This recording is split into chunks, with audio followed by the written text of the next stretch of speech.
created these boxes which were installed on the riverbank with paintings inside of them and lights behind them so that they would glow at night. And it was about allowing the audience or the viewer to peer into these boxes and consider the ambiguities of the image that they were looking at, this landscape. In general, I'm a painter and I do elements of multimedia work as well. A lot of my work really responds to a kind of personal relationship with the landscape, the idea that the landscape maybe has layers of meaning and the symbolic relationship we have with our surroundings. I think that my work probably that I did for the Galoshans probably ties in quite well with the sort of thing that I've done before. I think it was a really positive reaction. Lots of people seem to really like it, locally and further afield. It's quite a quiet work, so I think it was nice, maybe as a contrast to some of the more the louder works that were going on during the festival, maybe with more of the theatrical things. It was a sense that you could maybe be doing that in the town centre and then wandering down to the riverside where you could come across Martin and I's work and take a moment to kind of reflect on some of the other themes.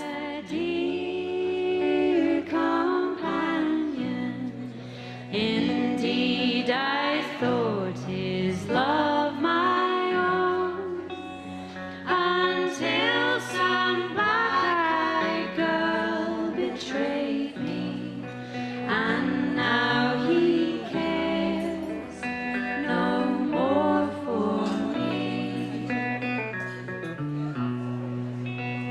Just go and leave me if you wish to, far from this lonely world I'll flee, for in your heart you love another, and in my grave I'd rather be.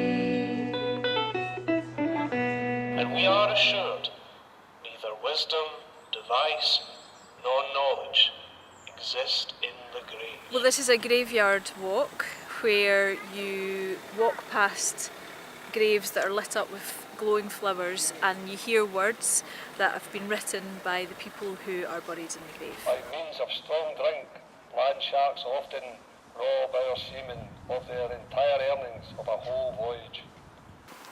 It's Halloween festival, graveyard. I like graveyards. I've always been intrigued as to try and find the stories behind the names in stone that are forgotten. I have visited this graveyard before. I think it's amazing. It's huge. There was an actual tour that was created by the tourist group, and I sort of took that as my basis. They'd highlighted certain graves that had relatively well-known people buried in them. James Watt, Birdie Bowers, who went to the South Pole with Captain Scott, and then you're trying to find can I find an interesting quote to do with that person, and also can I try and find other people who are maybe not as well known, especially women, which was the hardest thing to find. What I found interesting was when I was looking for quotes, in amongst quite preachy sermons you would find things that were relevant to the context of the way people lived in that society then, but I also think have got relevance to now.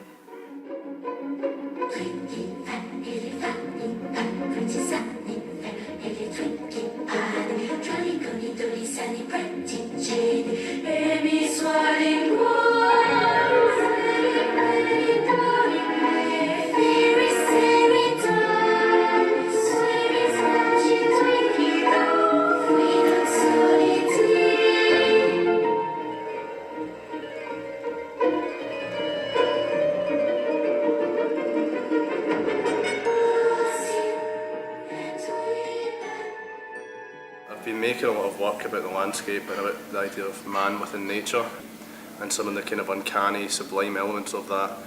So for this I thought, well, I don't want to just make another painting and have it installed outside, because that was obviously one of the big ideas, having an artwork out in the community. I've been interested in exploring, I suppose, land art for a while. So in some ways this has kind of been bubbling under the surface for a wee while. I was really interested in the idea of something that interacted with the river. So I wanted to make something in the water, basically. It incorporated light and was really simple in form. So I decided to draw off of inspiration from the timber ponds, which I thought was such a crucial bit of history for the area and their relationship with the river. I formed this sort of abstract work that I wanted to have a sort of functional appearance almost, but inherently was completely abstract.